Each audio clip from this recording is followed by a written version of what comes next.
I'm Gavin Nguyen, live here at the Orange County Registrar of Voters here in Santa Ana, where coming up, I'll have a preview of this year's primary election. This might look like a simple bus bench at first glance, but homeless advocates say there's something much more cynical hiding in plain sight. I'm Luis Avila, and I'll have that story coming up. And we have a sneak peek of the newly expanded Hilbert Museum celebrating Californian art. Those stories plus your weather and sports all ahead here on Chapman News.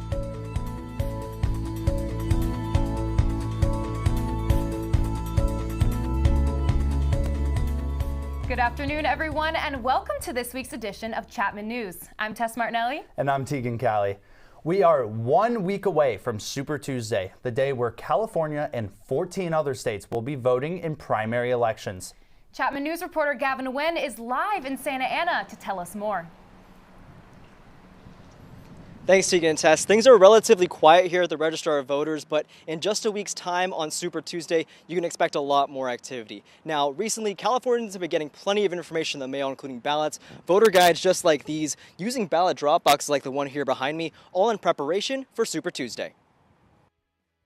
Voters in California will be deciding who will be on the ballot for key races in November's general election, including the race to fill Senator Dianne Feinstein's Senate seat. Feinstein died last year after serving 31 years in office.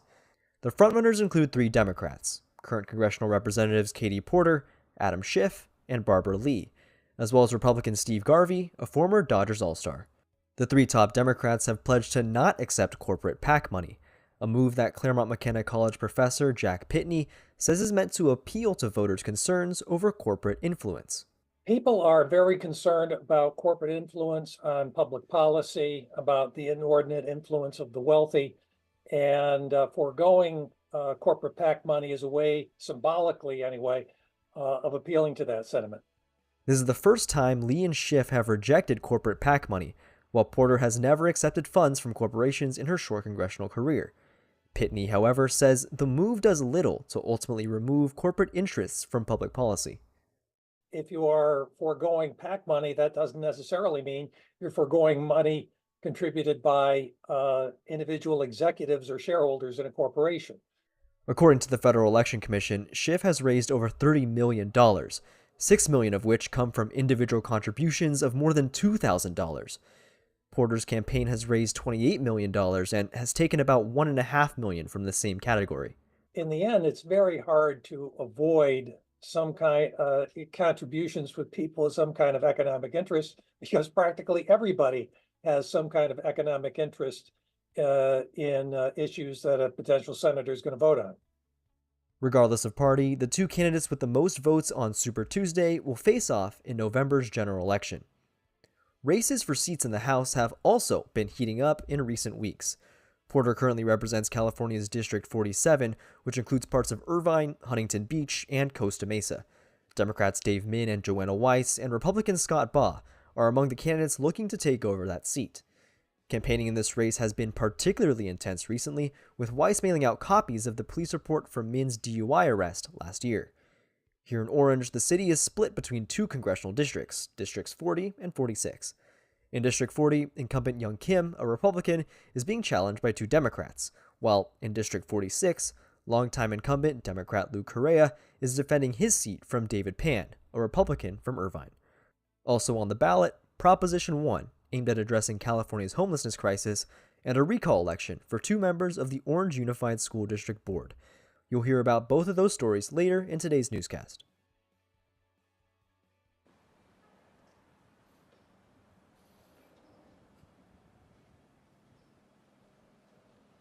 Now, voting by mail and early voting are well underway at this point, but if you are planning on voting in person on Super Tuesday, just remember lines are going to be closing at 8 p.m. on Tuesday, March 5th.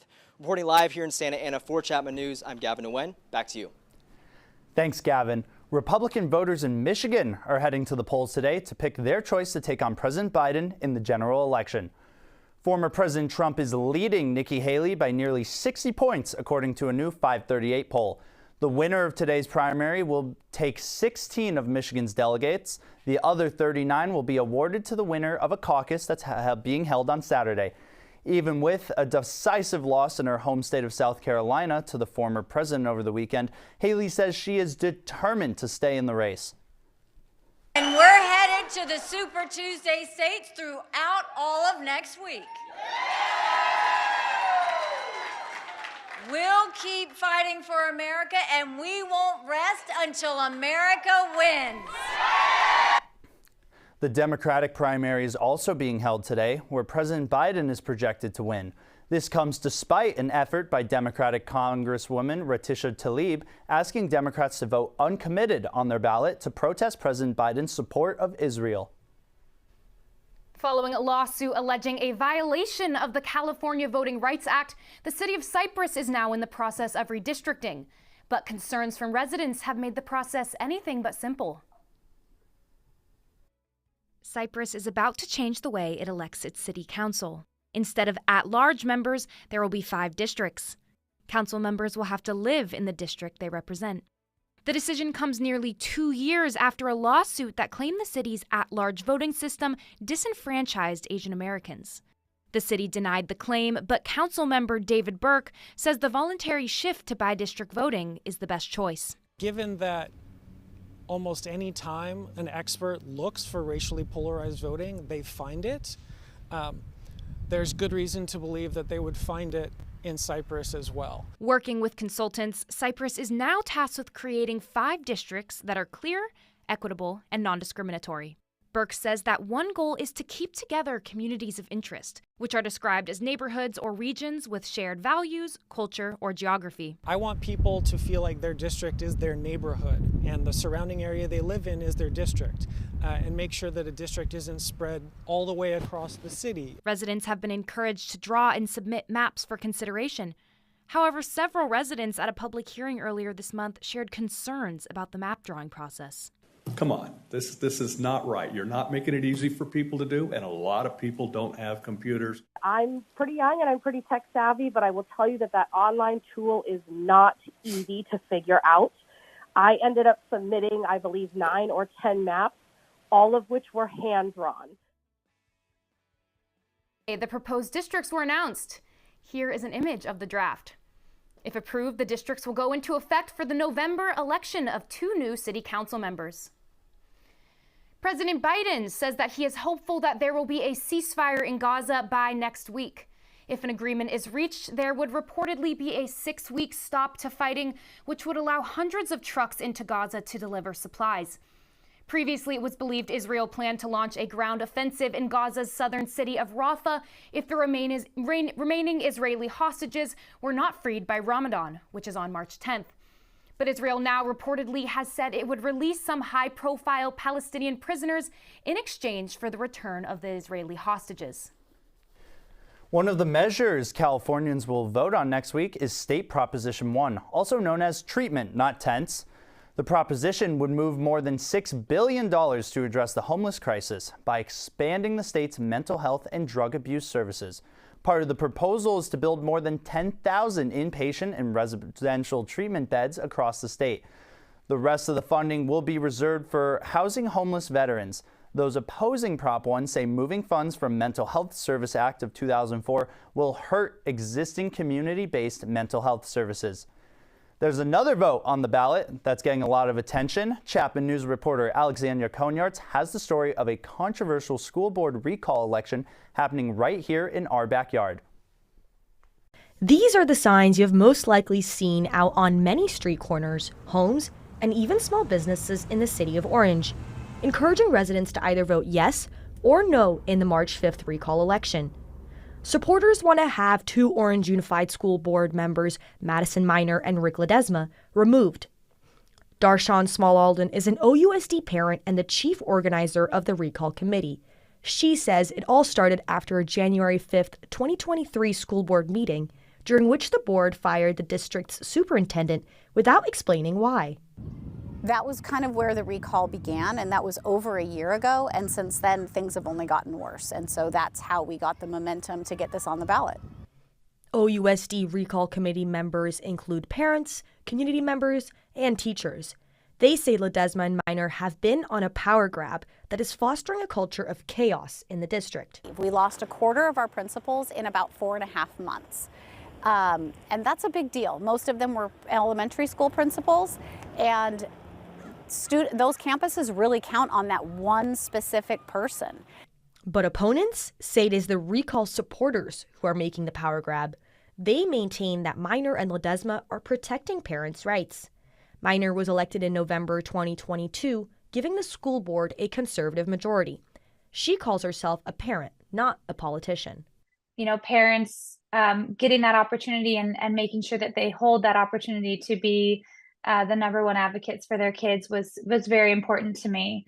Last fall, the OUSD board passed a controversial parental notification policy. It requires schools to tell parents and guardians if their child decides to identify as a different gender. Recall supporter Small Alden believes the decision was made to create a distraction. At the top, we don't trust them anymore, so now we spend all of this time evaluating what they've done. What is this new policy? What does it mean? Whereas before, you didn't have to pay attention because you believed that the people that were running the district had our best interests at heart, and our students' best interests at heart. As you can see here, signs both supporting and opposing the recall are often seen side by side, further showing the growing political divide in this community. This is Alexandra Conyards for Chapman News. If the recall is approved, the board has a few options, including leaving the seats open until the November election, calling a special election before then, or appointing an interim board of members. Republican state lawmakers in Alabama are moving to protect access to IVF after a court there decided embryos have the same rights as children and people can be liable for destroying them. After 3 couples undergoing IVF treatment lost their embryos in an accident, the Alabama Supreme Court ruled IVF providers can be sued for wrongful death. The court's decision was also controversial because the judge issuing it used Bible quotes and cited religious beliefs. As a result of the ruling, many IVF clinics in Alabama have halted their services and changed their consent forms. Coming up next on Chapman. Proposed bill in Sacramento is getting a lot of attention. We'll tell you how a California lawmaker wants to force drivers to slow down. That's not how human beings who are suffering from abject poverty should be treated. Also coming up, our Luis Avila has a special report on hostile architecture. He'll explain the controversy involving some OC bus benches. I'm Alexandra Conyards. Curious as to what has been causing all of these California winter storms? I will have an answer to that coming up, as well as your weekly weather forecast.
If you live in the city of Orange, you may soon be paying more for trash collection. The Orange City Council recently voted to renew its contract with CR&R, the company that handles most of Orange County's waste management. This means a 21% increase for residents' bills and a 100% increase for commercial customers. Many residents voiced their frustration online. When asked by Chapman News, Mayor Dan Slater stated that the bill is still far under Orange County's average and it will bring a host of new and updated services for the area. The bill increase will go into effect March 1st. The University of Georgia campus continues to mourn the murder of a 22-year-old nursing student. Laken Riley was found dead near a lake on campus. She had been on a morning run. Police are charging 26-year-old Jose Antonio Ibarra in the crime. Friends remembered Laken Riley at a campus vigil. She was devoted to making this world a better place, and we have no doubt that she would have been an incredible nurse. It is absolutely earth-shattering to think that the world will never have that opportunity, but the impact that she made within her 22 years was enough to last a lifetime and beyond. Authorities say the suspect Ibarra is not a U.S. citizen. After Ibarra's arrest, Georgia Governor Brian Kemp took to social media to criticize President Biden's immigration policies. President Biden met with top congressional leaders at the White House today, and among the topics discussed was aid to Ukraine. An aid package including up to $60 billion for Ukraine is currently stalled in Congress. House Speaker Mike Johnson was at the meeting today. Johnson reportedly recently told Republican Party members that there is no immediate need to vote on the aid measure. As the deal remains up in the air, the Kremlin has gained traction on the battlefield. Ukraine is running low on ammunition and weapons. A military official says its troops have retreated from a key city in the eastern region. Still, Ukrainian officials, including the country's prime minister, remain optimistic that more aid will be on the way. Hopefully this year, we will receive $11.8 billion from. Also today, White House meeting, President Biden and congressional leaders discussed how lawmakers can prevent a partial government shutdown. That could happen this Friday if a deal is not reached. If you ride the bus, have you ever noticed armrests in the middle of the benches at bus stops? Turns out those dividers are controversial. Chapman News reporter Luis Avila has been looking into the issue, and he has the special report. Bus benches, convenient and helpful for some public transportation users, but for others, a warning to stay away. When people in power, the decision makers, actually plan and choose to create structure or systems that are targeted towards people that they don't want to act out in a certain place or they don't want around a certain place. This design strategy is known as hostile architecture, and it targets those who use or depend on public spaces more than others, such as the unhoused. Hostile architecture can be found throughout Orange County. Just behind me to my left, there's a bus bench with, I'll call them dividers on the bus bench that were put there on purpose so that people can't lay down on the bench. Homeless advocates, like co-founder of Housing is a Human Right OC David Duran, say hostile architecture is unethical, creating barriers to make the lives of those unhoused much more difficult. Hostile architecture goes far beyond bus benches, but is most apparent there, such as right here outside Disneyland, where bus benches have been replaced by individual seating and what's known as slanted benches.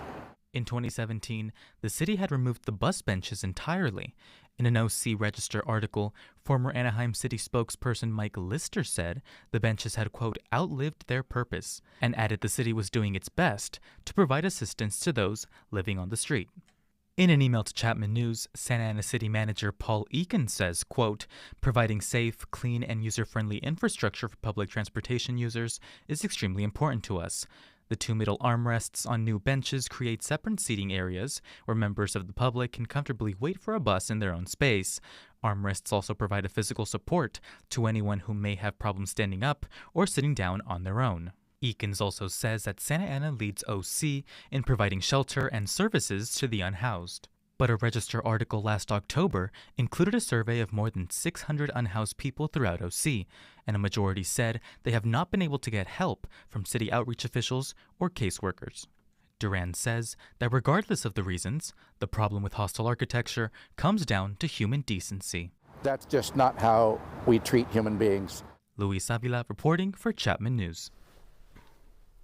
One state lawmaker wants to force California drivers to slow down. A bill proposed by State Senator Scott Wiener could require that as of 2027, all new cars and trucks built or sold in California come with a special GPS technology to keep them from going 10 miles per hour over the speed limit. Wiener says his proposal is, quote, a head-on attempt to tackle vehicle fatalities, which are surging across the U.S. and especially in California, amid the rise in reckless driving since the onset of the pandemic. But drivers we spoke to oppose the bill, with some saying it's an example of government overreach. It's a bit controlling, and like people don't always need to go the exact law. Emergency vehicles would be exempt from the bill. A white supremacist who was briefly released from prison here in Orange County is back in custody. U.S. District Judge Cormac Carley had ordered the release of Robert Rundo, leader of the white supremacist Rise Above movement. In his order, Carney wrote that he believed Rundo was being selectively prosecuted for his part in a 2017 Huntington Beach political protest that turned violent. Carney noted that far-left protesters with Antifa were not charged. Prosecutors quickly appealed the judge's order, and a federal appeals court agreed, paving the way for Rundo to be taken back into custody. He was found in the San Diego area. Authorities say he may have been attempting to flee the country. Officials say a deal to free Alexei Navalny was in the works before his death. 2 U.S. officials say discussions were underway between the U.S. and Germany, and that Russian President Vladimir Putin may have found out. Navalny was a Russian opposition leader, a vocal critic of Putin.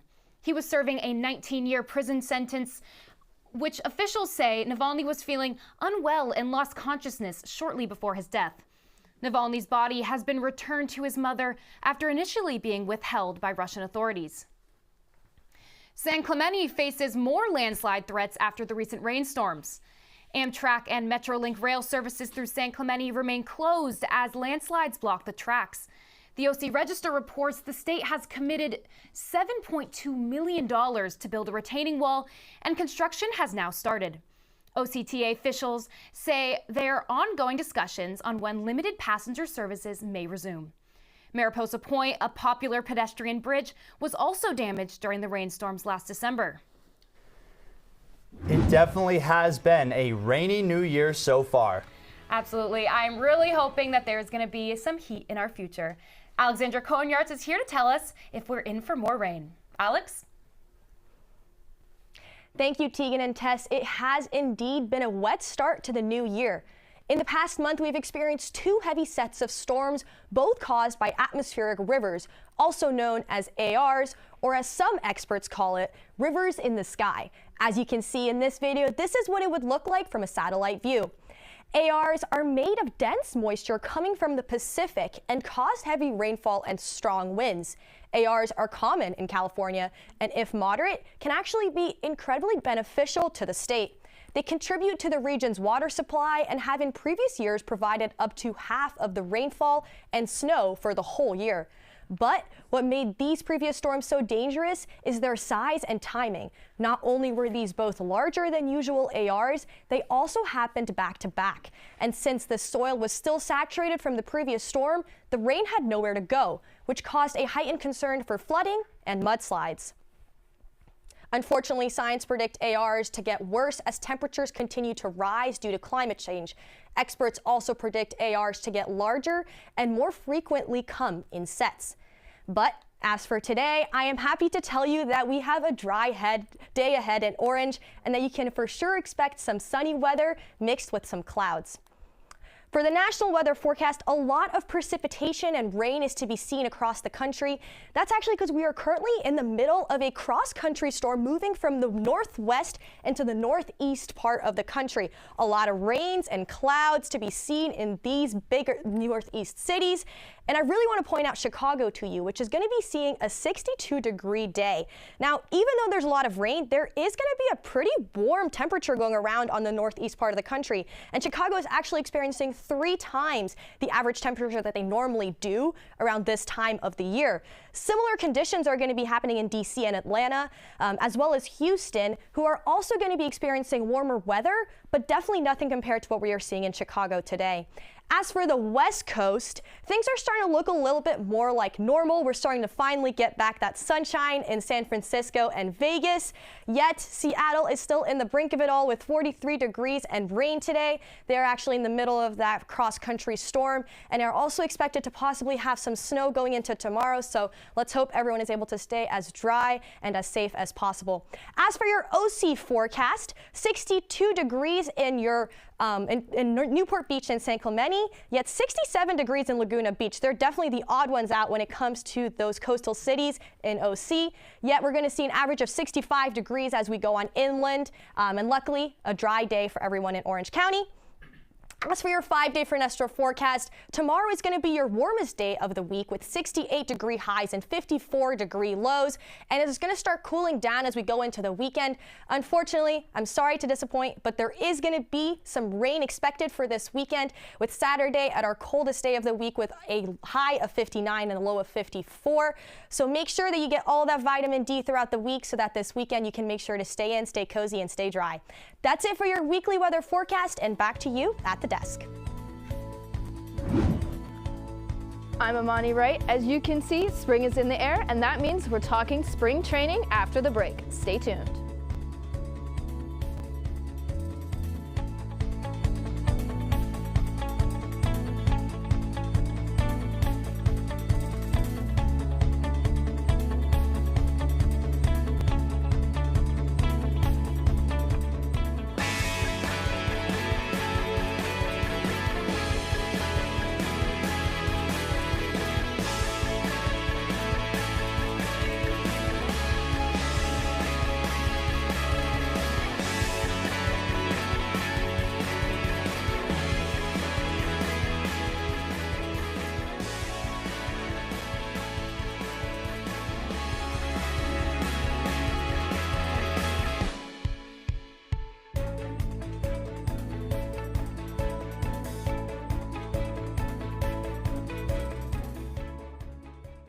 The decision on whether former Chapman Law School Dean John Eastman will be disbarred here in California has been pushed back to March 27th.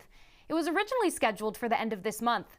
The delay comes after it was found that the California State Bar incorrectly filed a court case, and what Eastman's legal team has claimed is a long list of other incorrect filings. As President Trump's former lawyer, Eastman is facing 11 charges brought by the State Bar after being accused of helping to incite the Capitol riot on January 6, 2021.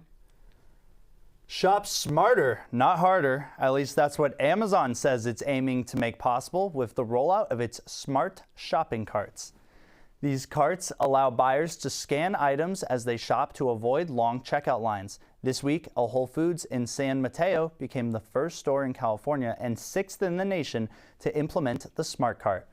The 4-wheeled cart prompts users to sign in with their Amazon or Whole Foods account and then allows them to shop. The cart features built-in produce scales, a map of the store, and a real-time receipt of your purchase. Once you're done shopping, skip the line and exit through the dash cart lane.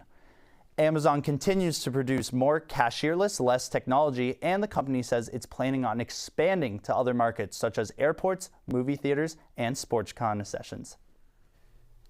Sports fans have yet another source for the latest scores.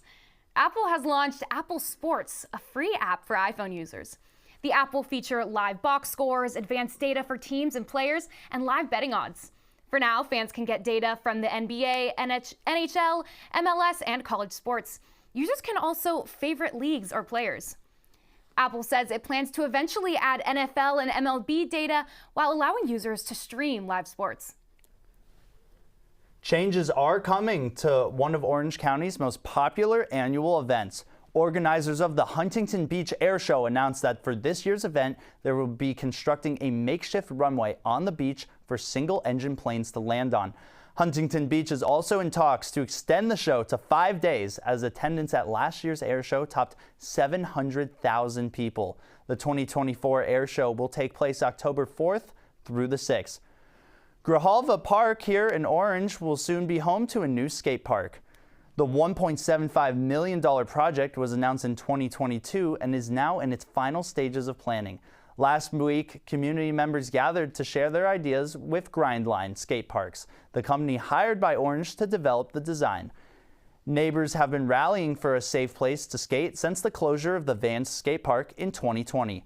Grindline Skate Parks will meet with the Orange County Parks Commission to present their final design on March 19th.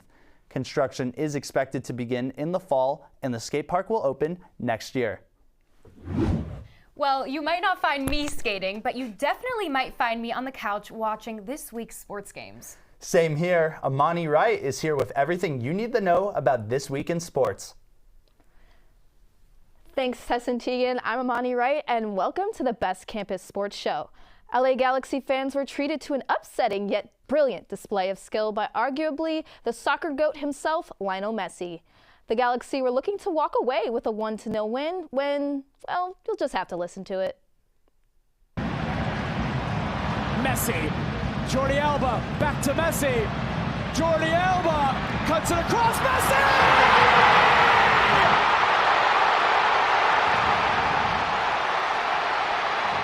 This was Messi's first goal of the season and secured the tie. Miami heads back home and the Galaxy are headed to San Jose for their next game Saturday.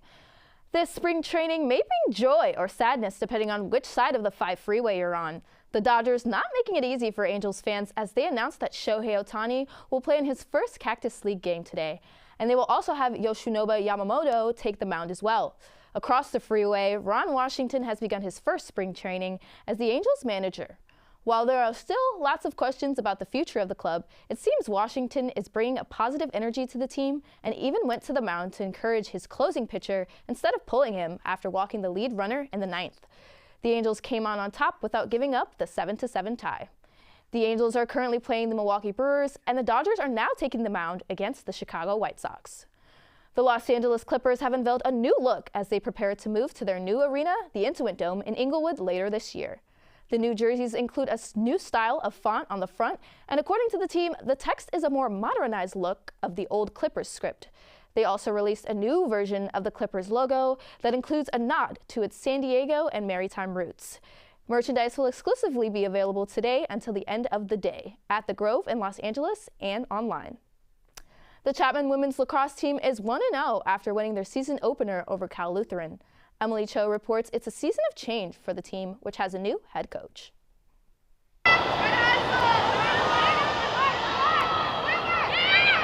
In early January, it was announced that Delaney Benson would be the interim head coach for Chapman women's lacrosse.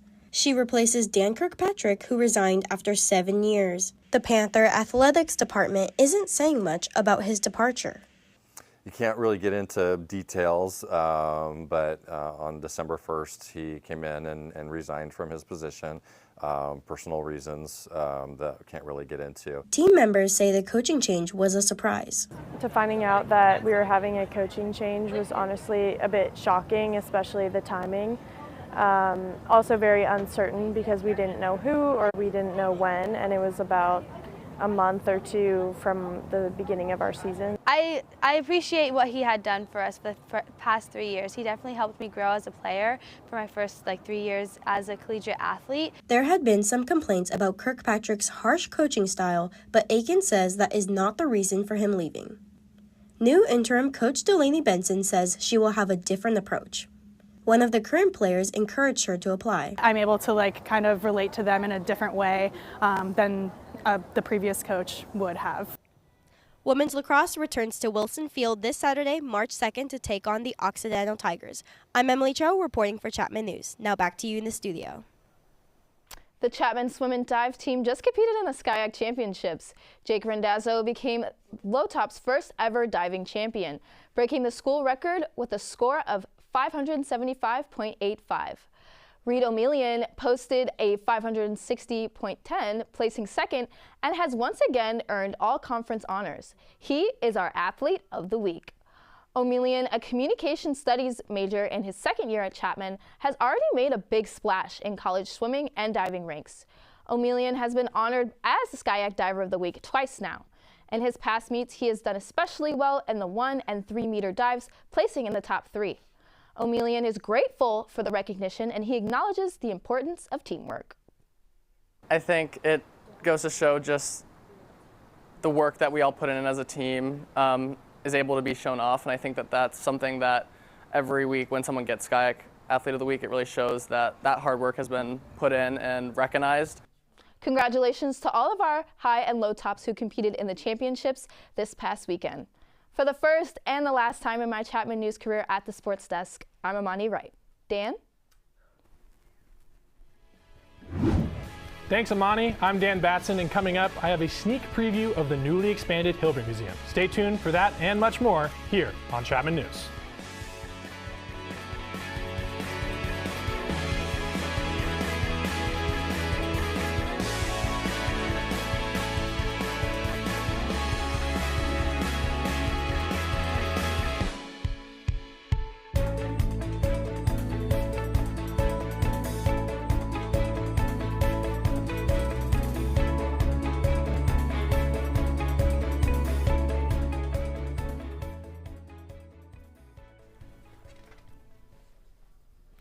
You know, Tegan, I have been desperate to find new art, and there's a new art museum that just opened up in Orange. Really? Yeah, I heard it's the Hilbert, and I hear reporter Dan Batson is here to tell us some more. That's right. Tegan and Tess, thank you so much. The Hilbert Museum opened its doors to the general public. Once again, I got a sneak preview before its big reopening last week. Take a look. For Mark Hilbert, the Hilbert Museum of California Art is and was a dream. Now, with newly expanded space, that dream is a reality. I couldn't be more excited. I can't sleep. I can hardly eat. And this has been a dream for the last 15 years, finally culminating. And the actual museum itself has far exceeded my expectations. After 3 years of planning and construction, the museum has grown from 7,000 square feet to 22,000. Working with Chapman University, the museum's director, Mary Platt, hopes that more students will spend time at the Hilbert. One of the things our founder, Mark Hilbert, wanted was for it to be at a university so that students would be able to benefit from having a great art museum on their campus. It's a place to get away from, the anxieties of daily life and just immerse yourself in beautiful art. Sometime when you're studying for finals, you need to have a place to go, a respite, to just get away from all that you're studying. And this is a great place to come and meditate. At the grand opening, local residents, students, and art connoisseurs alike joined together to explore new exhibitions like Mary Blair's Wonderland, where visitors can see original sketches of historic Disney films. Along with the art collection, the Hilbert now boasts its own cafe, courtyard, and lecture space. It's just a fun place to go and just hang out and do something a little bit different. The admission is free, parking is free. There's a 700-car parking lot just behind us here that's free. So it's really easy to get in and out. You can be in and out of here in 30 minutes if you want, or you might want to take a couple hours. More good news, admission is free for all, but the Hilbert recommends reserving a spot online, and you can do that at hilbertmuseum.org. I'm Dan Batson. Back to you, Tegan and Tess. Thanks, Dan. Personally, I can't wait to check it out.